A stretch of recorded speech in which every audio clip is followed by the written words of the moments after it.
Hello everyone, welcome to my channel learn chemistry with वर्षा।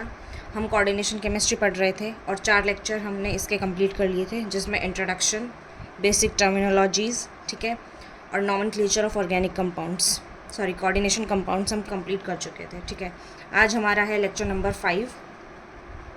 ठीक है, आज हम कर रहे हैं लेक्चर नंबर 5। ठीक है, लेक्चर नंबर 5 की हमारी हेडिंग क्या है? हमारी हेडिंग है बॉन्डिंग इन कोऑर्डिनेशन कंपाउंड्स। ठीक है, बॉन्डिंग इन कोऑर्डिनेशन कंपाउंड्स में हम 3 थियरीज़ पढ़ेंगे। ठीक है, जो कॉम्प्लेक्सेस देते हैं, कोऑर्डिनेशन कंपाउंड्स जो देते हैं। ठीक है, फर्स्ट थियरी है Werner's theory. It was postulated by Alfred Werner in 1893। Second theory was valence bond theory, developed by Linus Pauling. ठीक है, थर्ड थियरी कौन सी है? Crystal field theory. It was given by Hans Bethe and John Van Vleck. ठीक है, next slide पे चलते हैं। सबसे पहले हम पढ़ते हैं वर्नर थ्योरी। वर्नर थ्योरी में क्या है कि this theories postulates was given by Alfred Werner in 1893।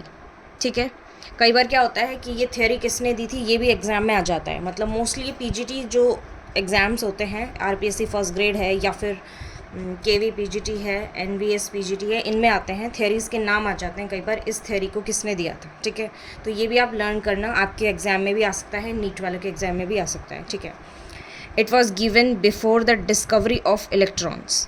Okay, next is according to this theory central metal atom in a coordination complex have 2 types of valencies. ठीक है, 2 types की valency होती है इसमें, एक होती है प्राइमरी वैलेंसी और दूसरी होती है सेकेंडरी वैलेंसी। ठीक है, प्राइमरी वैलेंसी क्या कहती है? It represents the oxidation state of central metal atom और आयन। ठीक है, उसके बाद है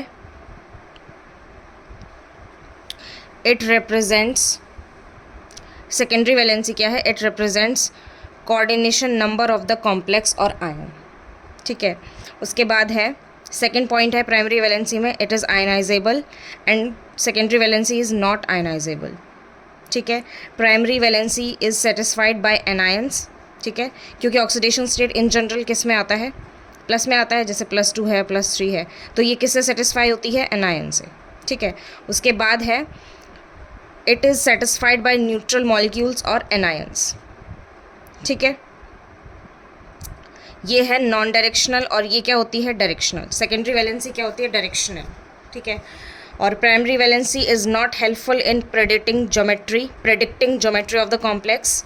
ठीक है, secondary valency is helpful in predicting geometry of the complex. ठीक है, उसके बाद है it is represented by dotted lines. Primary valency is represented by dotted lines and secondary valency is represented by thick lines. ठीक है, next slide पे चलते हैं। फॉर एग्जाम्पल, यहाँ पे हमने एग्जाम्पल ले लिया है। ठीक है, एग्जाम्पल में क्या है? कोबाल्ट NH3 6, उसके बाद है Cl3। ठीक है, इसमें ये जो है ये क्या है? आयोनाइजेशन स्फीयर है। ठीक है, और ये इसको हम काउंटर आयन भी बोल सकते हैं। ठीक है, काउंटर आयन। और ये क्या है? Coordination sphere. ठीक है, कोऑर्डिनेशन स्फीयर की क्या पहचान होती है? इसके अंदर जो भी मेटल और लिगेंड्स होते हैं वो स्क्वायर ब्रैकेट्स के अंदर होते हैं। ठीक है, नेक्स्ट है, अब मैंने इसको रिप्रेजेंट करके दिखाया हुआ है, ये कोबाल्ट है, ये सेंट्रल मेटल एटम है। ठीक है, और ये क्या है? Secondary valency. ठीक है, और ये क्या है? Primary valency. ठीक है, इसको हमने किससे दिखाया है? थिक लाइन से सेकेंडरी वैलेंसी को, और प्राइमरी वैलेंसी को हमने डॉटेड लाइन से दिखाया है। ठीक है, नेक्स्ट स्लाइड पे चलते हैं। Experimental evidences in favour of Werner's theory. ठीक है, एक्सपेरिमेंटल एविडेंसेस बताते हैं हम किसके फेवर में? वर्नर्स थ्योरी के फेवर में। ठीक है, इसमें क्या है? Primary valencies precipitates out on addition of suitable reacting reagent. For example हम क्या ले सकते हैं? हमने आगे यहाँ पे क्या लिया है? Silver nitrate. ठीक है, it has been observed experimentally that chloride ions precipitated out on adding silver nitrate, that is AgNO3 solution, but some remained in the solution, इनमें क्या होगा, कुछ सॉल्यूशन में ही रह जाएंगे। जैसे अब मैं बताती हूँ कि कुछ सॉल्यूशन में क्यों रह जाएंगे, ये अभी मैं इलस्ट्रेशन में बताती हूँ, ठीक है। अब हम इलस्ट्रेशन लेते हैं। इसमें हमने एक टेबल बनाई हुई है, ठीक है। इस टेबल में क्या है, देखिए यहाँ पे हमने क्या लिया हुआ है, मॉलिक्यूलर और एडिशन कंपाउंड्स, ठीक है। इधर हमने क्या लिया है, कोऑर्डिनेशन कंपाउंड, उसके बाद है नंबर ऑफ आयंस, उसके बाद है क्लोराइड आयंस, उसके बाद है PPT of AgCl, precipitate of silver chloride, और ये क्या है, कंडक्टेंस। कौन सी वाली कंडक्टेंस है ये, इलेक्ट्रिकल या फिर मोलर कंडक्टेंस, इलेक्ट्रिकल कंडक्टेंस या फिर मोलर भी ले सकते हैं, मोलर कंडक्टेंस, ठीक है। अब एग्जाम्पल क्या क्या लिए हैं हमने, CrCl3 6H2, ठीक है। अब इसमें हमें क्या करना है, जो भी मतलब वर्नर जो था उसने एक एक्सपेरिमेंट किया, ये एक कंपाउंड लिया, ठीक है, एडिशन कंपाउंड या फिर इसको मॉलिक्यूलर कंपाउंड भी बोल सकते हैं, ये उसने लिया, ठीक है। और मतलब CrCl3 लिया, सॉल्वेंट में डाला, ठीक है। तो उसने क्या ऑब्जर्व किया कि वाटर मॉलिक्यूल्स अपने आप जो है डॉटेड लाइंस के साथ, जो हमने रिप्रेजेंट कर रखा है, डॉटेड नहीं सॉरी, ये थिक लाइन से जो रिप्रेजेंट कर रखा है, वाटर इस तरीके से जाके अटैच हो गया इसके साथ, क्रोमियम के साथ, ठीक है। और क्लोराइड आयंस जो हैं, 3 क्लोराइड आयन जो थे वो काउंटर आयन की तरह बाहर रह गए, ठीक है। तो टोटल नंबर ऑफ आयंस, तो ये क्या बन गया, कोऑर्डिनेशन कंपाउंड बन गया। तो हमने कोऑर्डिनेशन कंपाउंड की जो डेफिनेशन पढ़ी थी उसमें हमने क्या पढ़ा था कि जो आयनाइजेशन स्फीयर के जो अंदर होते हैं वो अपना सेपरेट टेस्ट नहीं देते, ठीक है। तो इसमें नंबर ऑफ आयंस कितने हो जाएंगे, 3 तो क्लोराइड आयन जो काउंटर आयन है वो हो जाएंगे, और एक ही हो जाएगा, तो 3 और 1 4 टोटल नंबर ऑफ आयंस, ये टोटल नंबर ऑफ आयंस है, ठीक है। ब्रैकेट में मैं लिख देती हूँ इसको, ये कितने हैं, टोटल आयंस हैं, ये टोटल आयंस, ठीक है। और ये क्या है, क्लोराइड आयंस हैं। क्लोराइड आयंस कितने हैं, यहाँ पे 3 है, तो यहाँ पे मैंने 3 लिख दिए। उसके बाद अब जितने क्लोराइड आयंस हैं ना, जितने काउंटर आयन हैं जो बाहर रह गए, आयनाइजेशन स्फीयर जो है, सॉरी जो कोऑर्डिनेशन स्फीयर है उसके बाहर जो रह गए, मतलब जो आयनाइजेशन स्फीयर के जो अंदर आते हैं काउंटर आयन, वो प्रेसिपिटेट ऑफ AgCl देंगे, ठीक है। वो क्लोराइड Ag के साथ रिएक्ट करके, तो ये रिएक्शन क्या होती है, मैं एक बार रिएक्शन लिख देती हूँ। ये रिएक्शन क्या होती है, ये रिएक्शन होती है AgNO3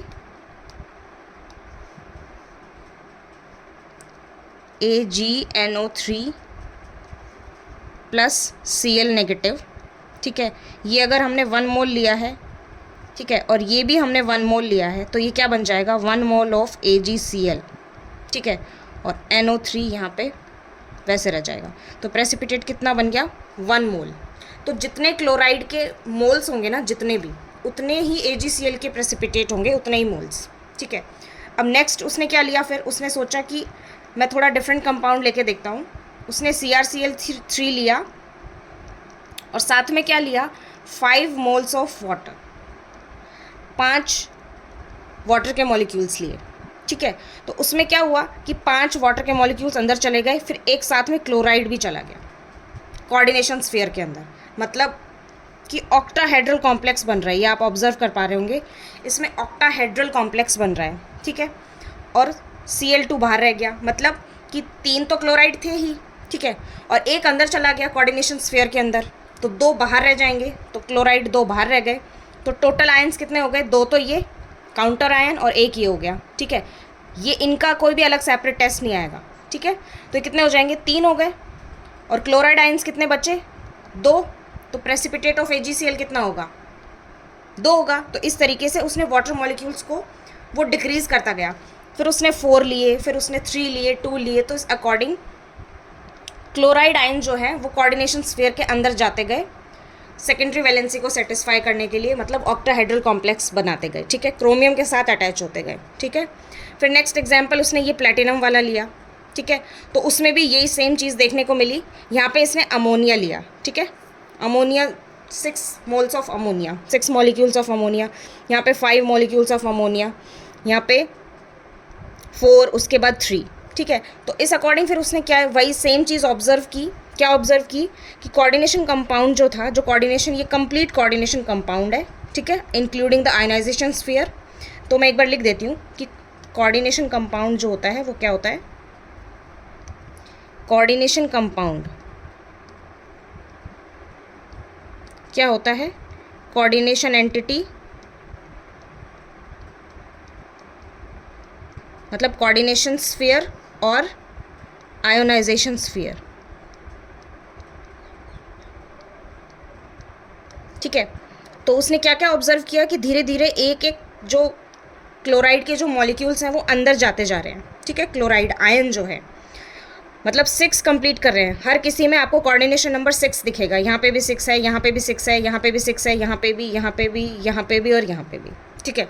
तो उस अकॉर्डिंग आयन यहाँ पे कितने होंगे, 4 और 1 5, 3 और 1 4। तो जो भी क्लोराइड आयंस हैं वो कितने होंगे, एक एक कम होते चले जाएंगे, ठीक है। और जो प्रेसिपिटेट है वो क्लोराइड आयंस के अकॉर्डिंग आएगा। तो यहाँ पे कितना आएगा, 4 AgCl, यहाँ पे 3 AgCl, उसके बाद 2 AgCl, उसके बाद 1 AgCl, ठीक है। और एक और चीज़ उसने क्या ऑब्जर्व की, ये तो फर्स्ट पॉइंट था ये वाला, तो ठीक है। सेकंड पॉइंट क्या ऑब्जर्व किया उसने कि molar and electrical conductance of complexes जो थे उसमें क्या है कि number of ions is directly proportional to the molar और इलेक्ट्रिकल कंडक्टेंस, ठीक है। तो जितने आयंस होंगे उतनी ही ज़्यादा क्या होगी, इलेक्ट्रिकल कंडक्टेंस होगी, या फिर मोलर कंडक्टेंस भी उसकी उतनी ही होगी, ठीक है। तो मैंने दोनों चीज़ें लिख दी। तो इसमें हम टॉप टू बॉटम जा रहे हैं इस वाले में। तो क्या हो रहा है, आयंस डिक्रीज हो रहे हैं, टोटल नंबर ऑफ आयंस देखने हैं इसमें, ठीक है। इसमें सिर्फ क्लोराइड नहीं देखना है, क्लोराइड भी देखोगे तो भी उससे आइडिया लग जाएगा वैसे, लेकिन हमें टोटल नंबर ऑफ आयंस देखना है, ठीक है। तो इसमें क्या हो रहा है कि number of ions is directly proportional to molar conductance. तो इसका मीनिंग क्या है कि जैसे जैसे as the number of ions increases, as the number of ions increases molar conductance also increases, ठीक है। ऐसे हम इसमें भी देख सकते हैं, यहाँ पे 5 4 3 2, तो मोलर कंडक्टेंस क्या हो रही है, डिक्रीज होती जा रही है। सी पॉइंट क्या है, if the number of ions given by the complexes are same then, अगर मतलब ऐसा भी तो हो सकता है कि आयंस जो हैं वो सेम हो। फॉर एग्जांपल जैसे इसमें भी ये 1 ही दे रहा है, सॉरी 2 दे रहा है, और इसमें भी ये 2 दे रहा है, ठीक है। तो अब हम क्या करेंगे,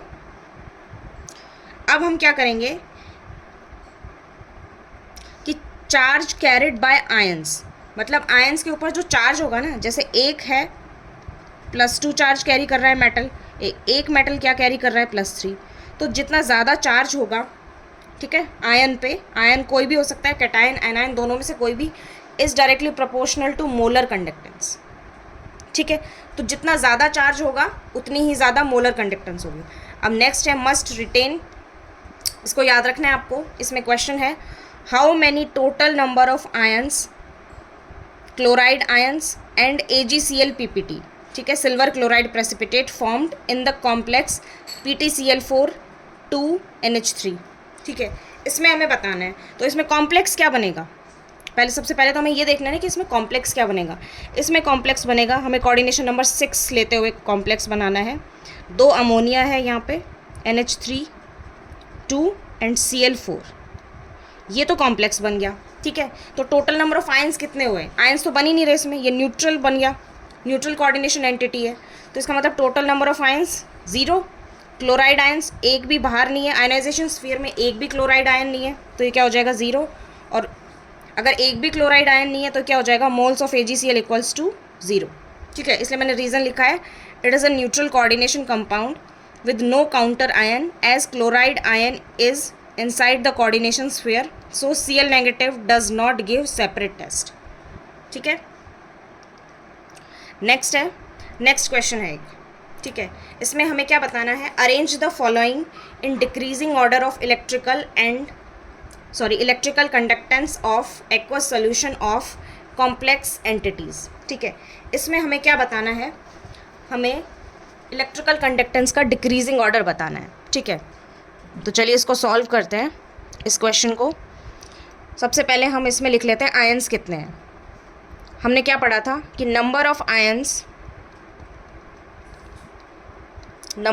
ions is directly proportional to molar conductance, ठीक है। और दूसरा हमने क्या पढ़ा था if ions are same then charge on ions, ठीक है, वो कैटायन भी हो सकता है और एनायन भी हो सकता है, is directly proportional to molar conductance और इलेक्ट्रिकल कंडक्टेंस। ठीक है, तो अब हम इसको सबके हम पहले आयंस लिखते हैं कि नंबर ऑफ आयंस कितने दे रहा है ये। ठीक है, यहाँ पे ए का लिखते हैं हम,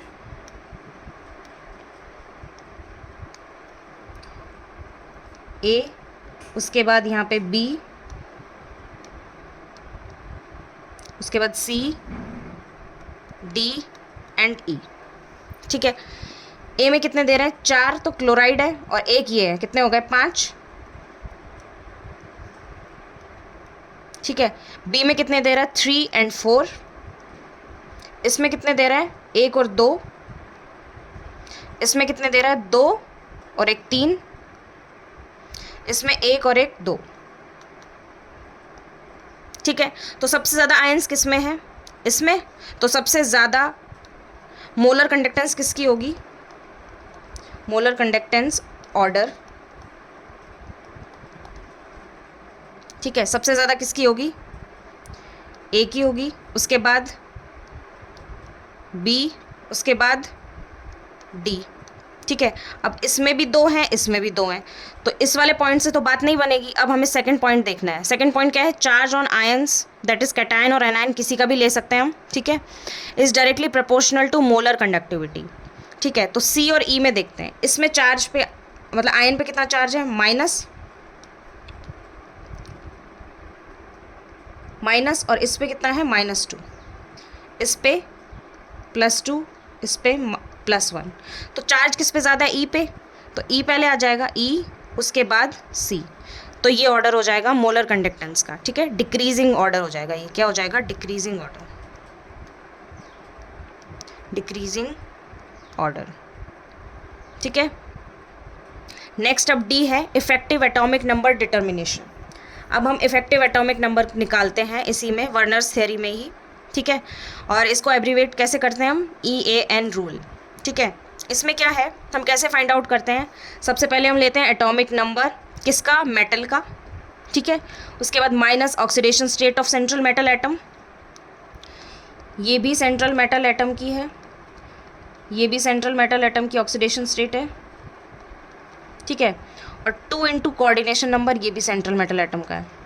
ठीक है, तो अब हम फाइंड आउट करते हैं oxidation state of central metal atom. Oxidation state इसकी क्या होगी, +2। ऑक्सीडेशन स्टेट हमें फाइंड आउट करनी आती है। ठीक है, इसकी क्या हो जाएगी +3, इसकी क्या हो जाएगी 2 + x -4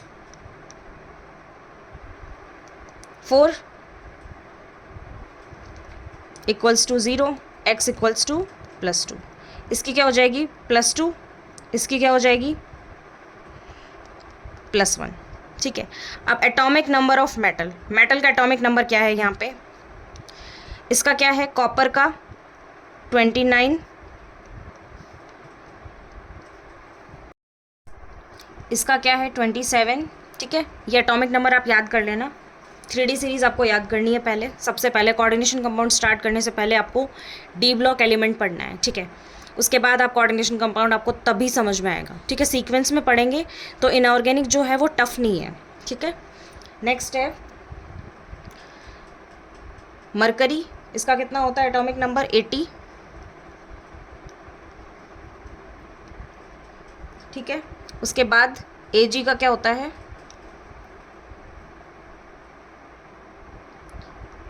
47।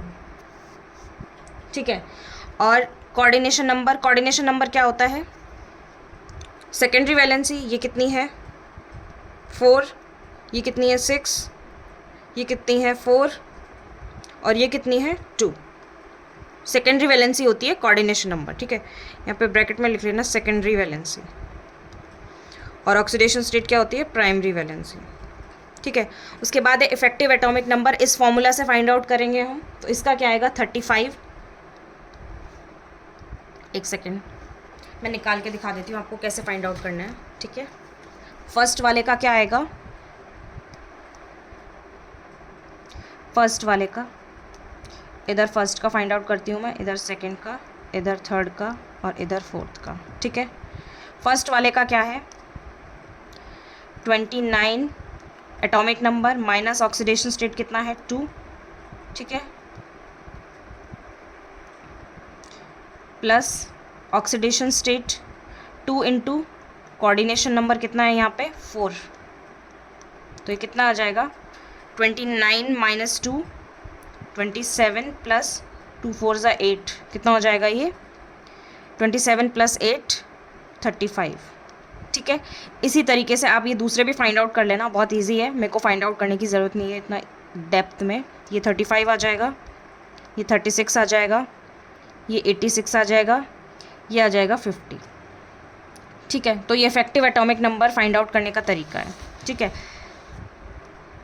नेक्स्ट है ओके ये यहीं तक ही है। उसके बाद हम सेकंड थ्योरी पढ़ेंगे। दूसरी थ्योरी कौन सी है Werner's theory, sorry valence bond theory. ठीक है, तो ये यहीं तक था। ठीक है, तो आप इसको लर्न करना, बार बार रिवाइज करना, तो आपको इजीली समझ में आ जाएगा। कोऑर्डिनेशन केमिस्ट्री इतना टफ नहीं है, आप इसको सीक्वेंस में पढ़ेंगे तो कुछ भी टफ नहीं लगेगा आपको। ठीक है, okay, this is all about this lecture. Thank you, keep watching and keep learning. All the best for exam.